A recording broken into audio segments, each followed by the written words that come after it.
Let's talk about the latest report in the New York Times, basically bashing Haredi ultra-Orthodox institutions, educational institutions, that they're not teaching what the state obligates the educational institutions to teach.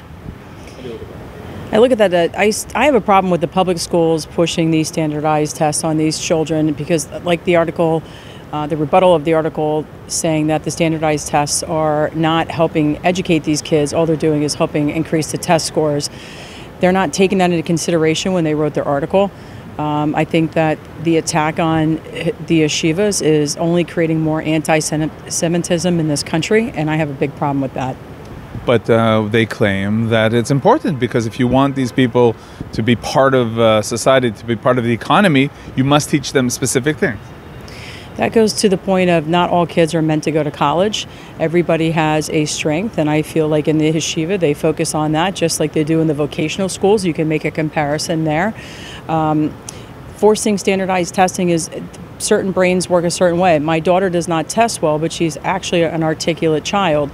So when you go into the yeshivas and you bring these tests in there, especially after 2 years of lost learning because of COVID shutdowns, and they're now basing their information off of what just happened over the last 2 years, they should also pay attention to what's going on in the public schools. We don't talk about that. It's happened in the public schools. Now they want to bring it out into the private schools.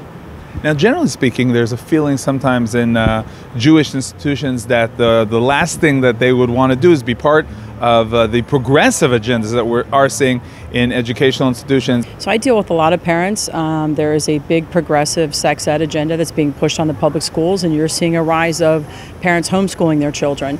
I feel like they're trying to infiltrate the yeshivas, and they should stay out, stay in their lane. They've been very successful for many, many years, and they should focus on the public schools. On another note, we're here at the Israel Heritage Foundation event in New York City, and you are a big supporter of Israel.